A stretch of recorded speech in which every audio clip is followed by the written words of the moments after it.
Vamos abrir nossas Bíblias no Evangelho de Mateus, capítulo 28, e ler os versos de 18 a 20. Talvez pudéssemos dizer esses versículos de memória, são bastante conhecidos, são aquilo que nós chamamos da grande comissão. A ordem deixada por Jesus daquilo que haveria de ser a nossa missão. Mateus capítulo 28, versos de 18 a 20. Assim lemos. Jesus, aproximando-se, falou-lhes dizendo: Toda a autoridade me foi dada no céu e na terra. Ide, portanto, fazei discípulos de todas as nações, batizando-os em nome do Pai, do Filho e do Espírito Santo, ensinando-os a guardar todas as coisas que vos tenho ordenado. E eis que estou convosco todos os dias, até a consumação do século. Vamos orar. Senhor Deus, louvamos o Teu nome, Pai, e agradecemos por poder estar diante de Ti em oração e confiar na Tua mão, no Teu cuidado. Agradecemos porque Tu falas a nós através da Tua palavra, e nesse instante em que a Tua palavra foi lida, que o Teu Espírito esteja dirigindo a cada um de nós, possamos ter o recado que Tens preparado para nós nesta manhã. Fala ao nosso coração conforme a Tua vontade, em nome de Jesus. Amém. Amém. Acabamos de entoar alguns cânticos que falam a respeito do cuidado de Deus, que nos trazem essa segurança e essa esperança de que nas mãos de Deus é que podemos estar descansados. De que se Ele atenta para os lírios do campo, quanto mais atentará para nós. Foi isso que o Senhor Jesus ensinou lá em Mateus capítulo 6. Mas nós temos também algo que Ele deixou para nós, e o apóstolo Paulo é bastante claro na ênfase que dá, lá em 2 Coríntios capítulo 5, verso 14, o amor de Cristo nos constrange. O amor de Cristo, o amor que Ele revelou por nós, é que nos move, nos pressiona, faz com que nós tenhamos o desejo de cumprir com aquilo que Ele tem para nós. O amor de Cristo nos constrange, julgando nós assim: um morreu por todos, logo todos morreram, e Ele morreu por todos, para que os que vivem não vivam mais para si mesmos, mas para aquele que por eles morreu e ressuscitou. Então, às vezes a gente entoa alguns cânticos, a gente lê alguns textos que falam do cuidado de Deus para conosco, e às vezes a gente esquece que a presença dEle na nossa vida, aquilo que Ele promete aqui no final desse texto que acabamos de ler: estarei convosco todos os dias, até a consumação dos séculos. Mas que isso está dentro do contexto de que estejamos cumprindo nós também com o papel que Ele deixou para nós. E esse papel foi: vão e façam discípulos. Vão e façam discípulos. Nós temos aqui alguma coisa a respeito da temática que estaremos abordando neste mês. E era algo que acontecia na igreja cristã primitiva. A gente vai ter no livro de Atos o relato de como é que a igreja cumpriu com este mandamento que o Senhor Jesus deixou para com a sua igreja. E a igreja no livro de Atos fez com que a palavra de Deus se multiplicasse. O número daqueles que seguiam a Jesus Cristo foi se multiplicando. Nós temos o relato de que no dia de Pentecostes já 3.000 pessoas se achegam a Jesus Cristo. Um pouco depois que Pedro e João realizam pelo agir do Espírito Santo uma cura milagrosa de um homem à porta do templo, e que as multidões então acorrem para saber o que é que está havendo, como é que aquele homem que era conhecido, um paralítico, como é que ele está agora andando e pulando e louvando a Deus.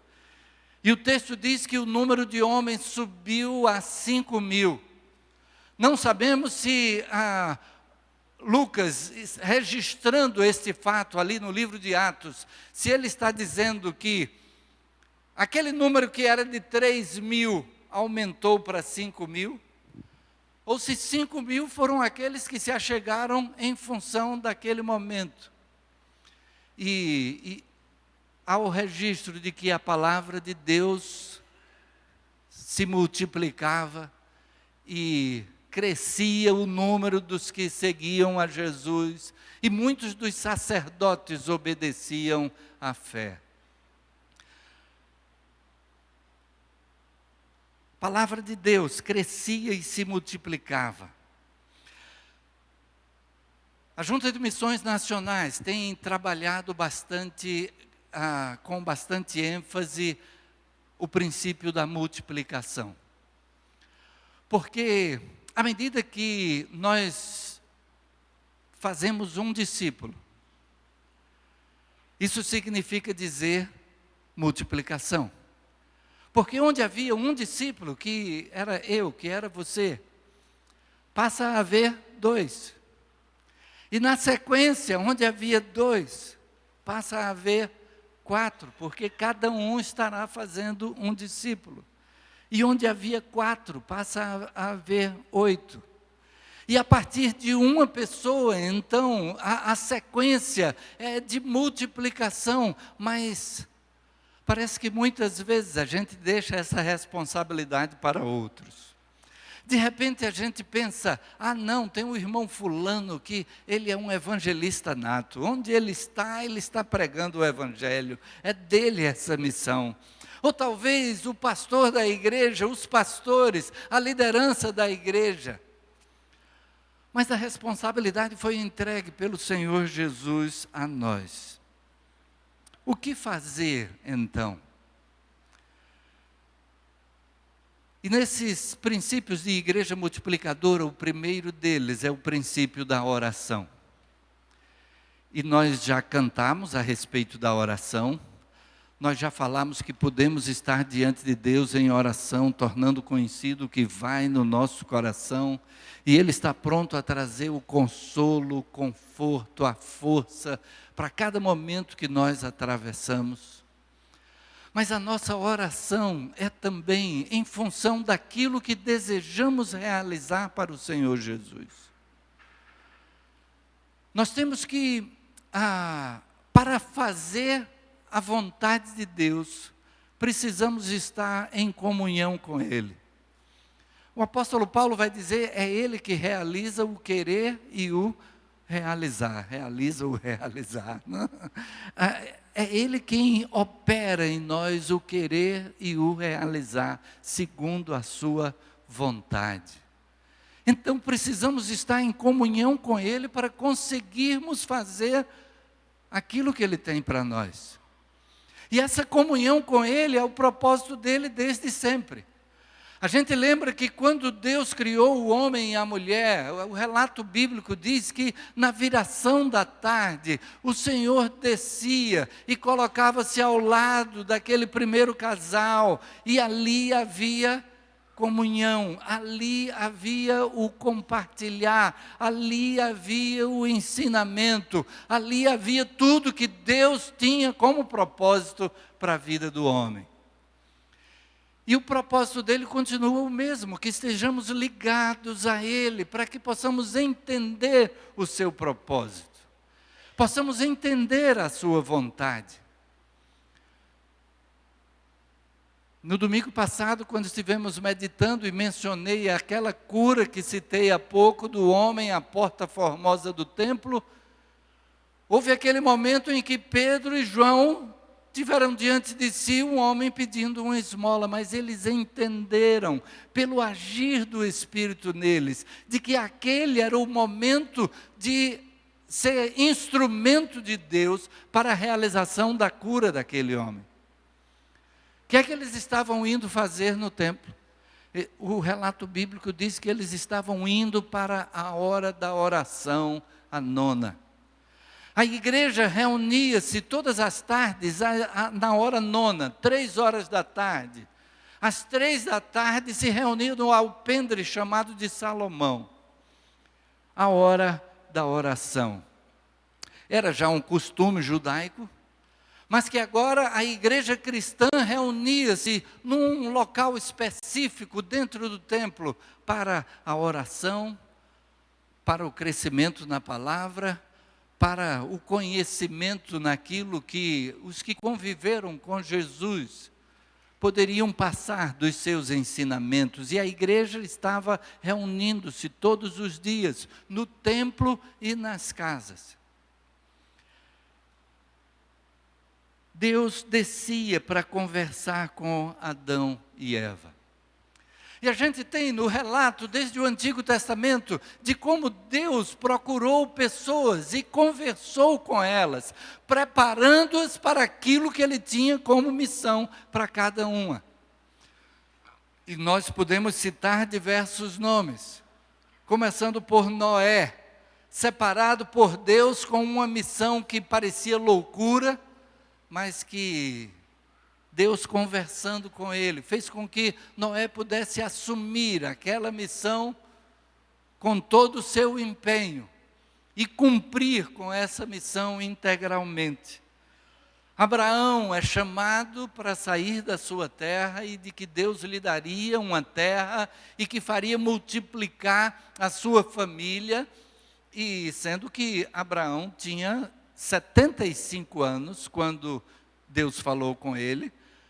Sua esposa tinha 65 e ele já não tinha uma esperança de ter filhos. Mas foi Deus quem disse, foi Deus que conversou com ele, foi Deus que falou ao seu coração. E Deus disse: eu vou multiplicar a tua descendência. E assim, na continuidade, nós vamos ver Deus falar com Jacó, falar com Moisés no meio de uma sarça, entregar a ele uma missão que Moisés disse para Deus: não, Deus, manda outro, escolhe qualquer outro, menos eu. Mas era Deus falando com ele. E Moisés vai, e Moisés é aquele expoente na história do povo de Israel. Josué, sucessor de Moisés, Samuel, pouco mais do que um menino, com um recado da parte de Deus, que a gente pode dizer terrível.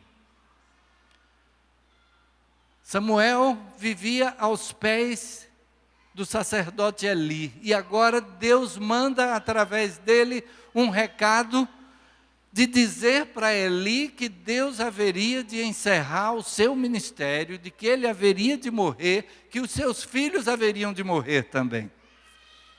Agora, aquele, talvez um adolescente ainda, tem a responsabilidade dada por Deus de entregar um recado dessa forma ao sacerdote, ao principal líder religioso da nação. E Samuel fica temeroso. Recebe aquela missão, mas fica temeroso. Como é que eu vou dizer isso para ele? Até que Eli diz: olha o que você esconder do que Deus disse para você. Eli entende que a escolha de Deus de falar com Samuel e não com ele, é porque Deus tinha uma palavra de condenação para ele. E então ele diz para Samuel: o que você esconder do recado que Deus passou para você, ao invés de acontecer comigo, vai acontecer com você. E então Samuel vai e transmite o recado recebido de Deus. Deus foi falando aos seus servos do passado. entregando uma missão. E a gente vai ver que ao longo de todo o Antigo Testamento, Deus se dirigiu ao seu povo através dos profetas, e uma das frases mais presentes na mensagem profética é: assim diz o Senhor. É assim que o Senhor fala. O recado de Deus é este. E então nós chegamos no Novo Testamento e vemos o próprio Senhor Jesus. E é interessante porque Jesus era o próprio Deus humanizado. Mas ele vem a dizer que tudo aquilo que ele ensinou para os seus discípulos é aquilo que ele recebeu do Pai. A gente tem o relato de Paulo quando diz que Jesus esvaziou-se e assumiu a forma humana. Esvaziou-se da divindade e assumiu a forma humana. E então, como um homem semelhante a nós, ele dependeu deste contato com o Pai para aquilo que recebeu do Pai, ele poder transmitir àqueles que o seguiam.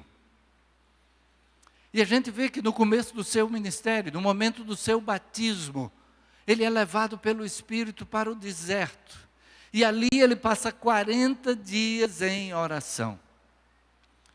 E quando Satanás tenta demovê-lo desse propósito, tenta colocar algum empecilho. Jesus está orando e isso é um problema para Satanás. E então ele tenta impedir, tenta atrapalhar aquele momento. E ele chega para Jesus e diz: para isso que você está fazendo e come. E a resposta de Jesus é: nem só de pão viverá o homem, mas de toda palavra que procede da boca de Deus. Jesus estava ali se alimentando das palavras que vinham diretamente de Deus. E então, quando Satanás tenta impedir, ele diz: olha, essa alimentação física é até secundária, diante daquilo que eu estou recebendo aqui, do alimento que provém de Deus. E como precisamos desse alimento, como dependemos desse alimento cotidianamente, para enfrentarmos as batalhas, para enfrentarmos as dificuldades, para saber que posição tomar, para estarmos preparados pelo Espírito para agir e reagir de acordo com a vontade de Deus.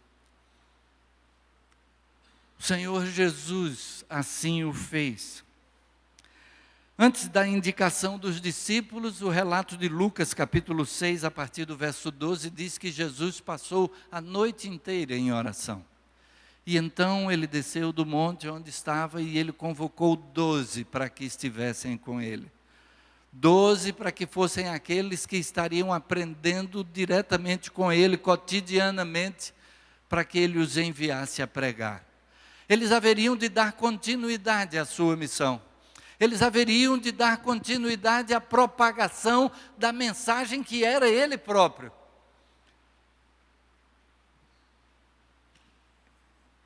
Ele escolhe aqueles 12, depois de uma noite de oração. Diversas vezes ao longo do ministério de Jesus, o vemos separar-se para estar em oração. E na véspera da sua morte, ele está mais uma vez em oração. Ele sabia o que haveria de passar no dia seguinte, estava se alimentando do Pai, de todo o necessário para enfrentar o que estava à sua frente. Ele então é morto, mas ressuscita e fala aos discípulos durante o espaço de aproximadamente 40 dias, depois é elevado aos céus. E ele deixa com os discípulos essa missão que nós lemos no começo. A grande comissão: ide, fazei discípulos. Alguém já disse que essa tradução poderia ser indo, façam discípulos.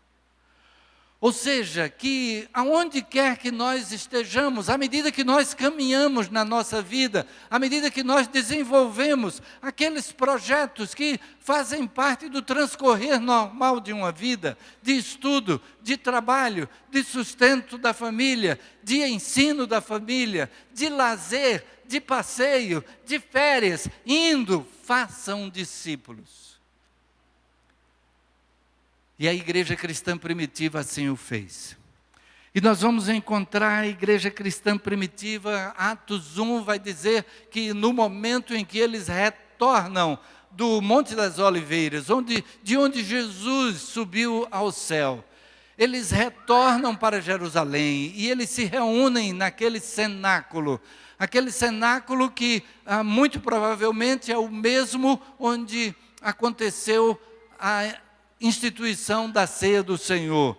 Muito possivelmente era a casa de João Marcos, que veio a escrever o Evangelho de Marcos. É aquela casa que quando Pedro é solto da prisão por um anjo, ele vai até a casa de Maria, mãe de João Marcos, e encontra a igreja ali reunida. E o texto diz que quando eles retornam então da subida de Jesus ao céu para aquele lugar, o registro é: e perseveravam unânimes em oração. A igreja perseverava unânime em oração. Mais adiante, vamos ver o capítulo 2, verso 42. E perseveravam na doutrina dos apóstolos, e na comunhão, e no partir do pão, e nas orações.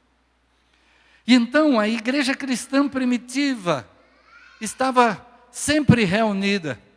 E nós temos um outro momento em que Pedro estava preso juntamente com João. E exatamente depois da cura daquele homem à porta formosa do templo. Depois de todo o tumulto, podemos dizer assim, provocado, o ajuntamento das pessoas para ouvirem a mensagem de Pedro, os dois são levados diante do Sinédrio, a Suprema Corte. E aqueles homens veem a intrepidez de Pedro e de João. E sabem que aqueles eram homens iletrados, eram homens incultos. E o texto bíblico diz: mas sabiam que eles haviam estado com Jesus. E a comunhão deles com Jesus é que dava a força, a intrepidez. E finalmente eles são ordenados de não mais pregarem no nome de Jesus. E a resposta deles é: julguem vocês mesmos, se nós devemos ouvir a vocês ou ouvir a Deus, porque não podemos deixar de falar daquilo que temos visto e ouvido. O que tem sido a nossa experiência não podemos deixar de falar. É por isso que dentro do princípio do fazer discípulos, está inserido aí simplesmente compartilhar o que é que aconteceu com cada um de nós. O que é que a presença de Jesus fez de diferença? Quem era você antes de ter um encontro com Jesus? Como foi esse encontro? E o que é que aconteceu depois? Quando a gente vê o relato da vida do apóstolo Paulo, e depois que ele é preso em Jerusalém, em alguns momentos ele apresenta a sua defesa. E a sua defesa é narrar quem ele era antes. Narrar que ele teve um encontro com Jesus. E narrar o que é que aconteceu com ele depois disso. E então fazer discípulos é compartilhar aquilo que cada um de nós recebeu.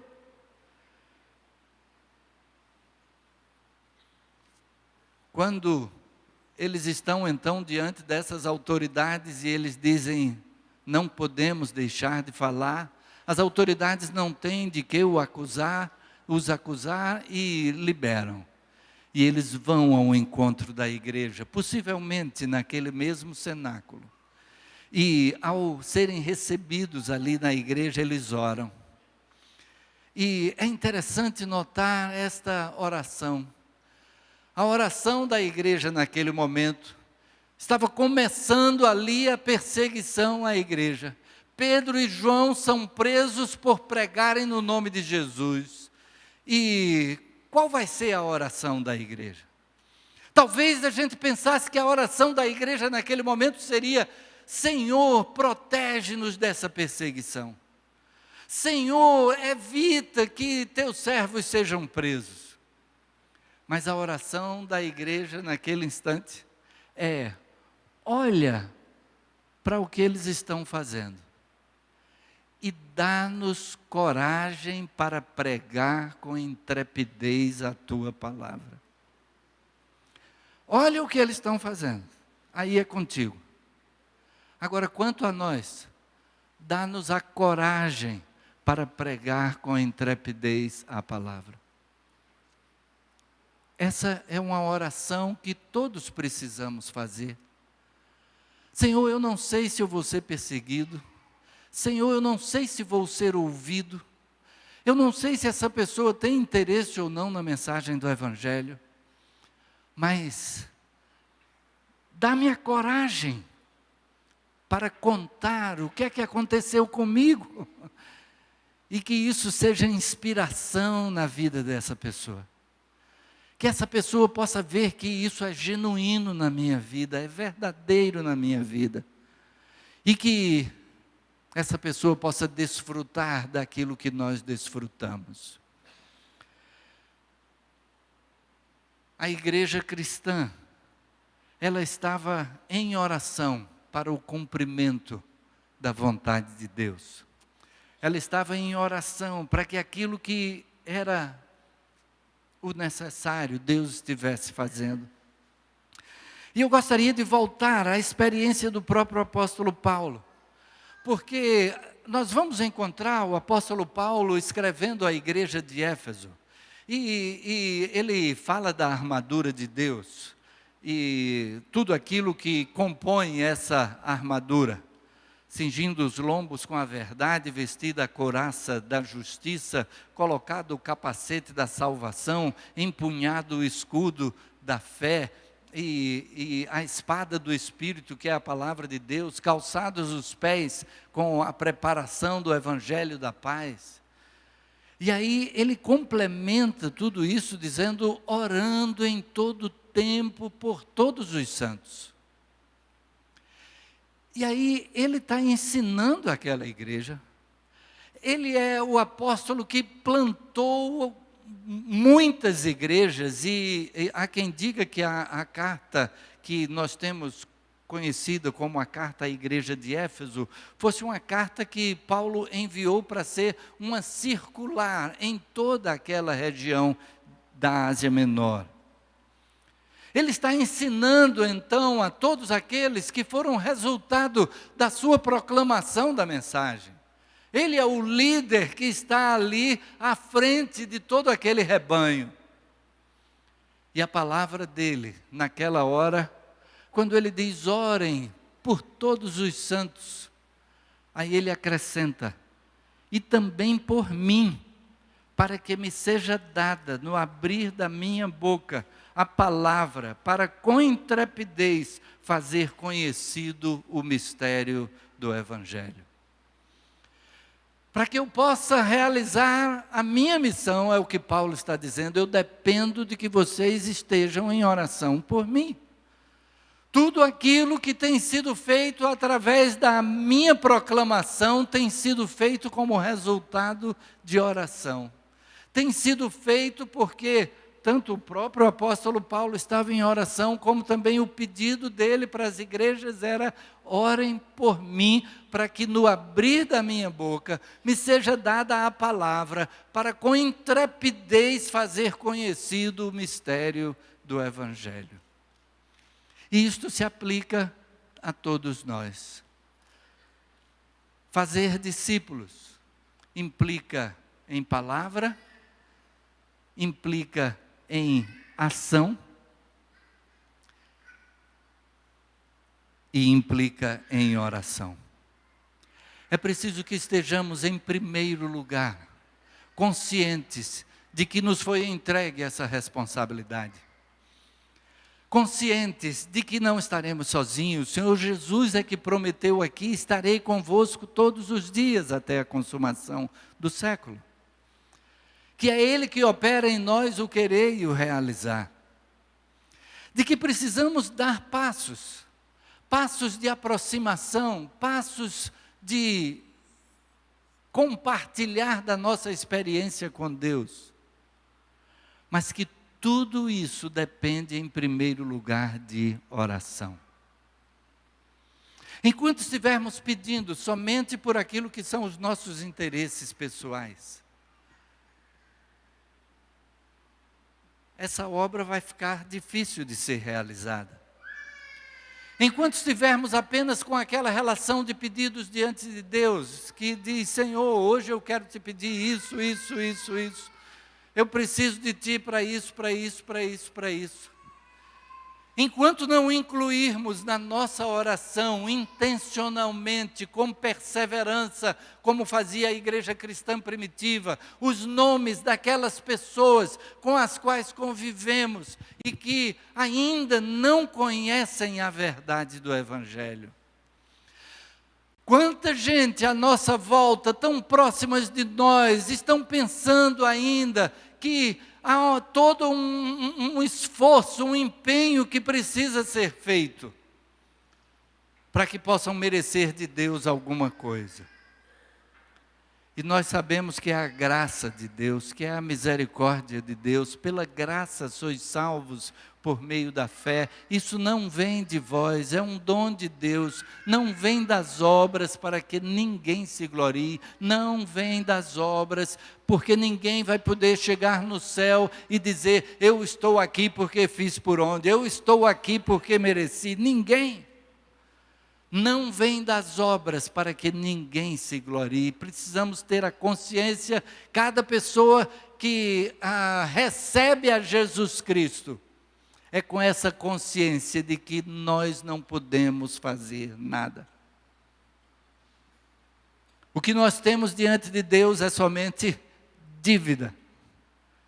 Porque na continuidade até desse texto de Efésios capítulo 2, quando ele diz: pela graça sois salvos, não vem de vós, é dom de Deus, ele continua dizendo: porque nós somos feitura sua, nós somos criados por Deus para as boas obras, e as boas obras foram criadas para que nós andássemos nelas. E então, quando praticamos boas obras, nós não construímos crédito, nós fomos criados para isso. Estamos apenas cumprindo com o nosso papel. Praticar boas obras é o que deveríamos estar fazendo sempre. Fomos criados para elas. Ao praticarmos boas obras, nós não adquirimos compensação para as más obras que tenhamos cometido. Mas a graça de Deus é que nos alcança. É a sua misericórdia. É o fato de que Cristo pagou o preço.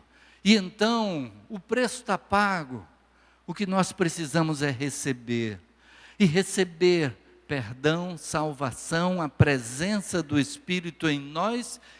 Espírito que nos move para o cumprimento da vontade de Deus. Dessa vontade de praticarmos boas obras, e dentre essas boas obras, a principal, aquela que tem resultado de eternidade, que é compartilharmos esta mesma mensagem. Terá resultado de eternidade na vida das pessoas à nossa volta, que possam ainda não conhecer essa verdade. Por isso o Senhor Jesus, quando Ele está para ir para o céu, no momento final da sua missão aqui na terra, Ele dá então esta missão para cada um de nós. Vão, façam discípulos. Vão e façam discípulos. Agora vocês não estarão sozinhos. Eu estarei com vocês em todo o tempo, até a consumação do século. Porque eu é que estarei operando o querer e o realizar. Eu estarei dando a palavra para com intrepidez você compartilhar dessa mensagem.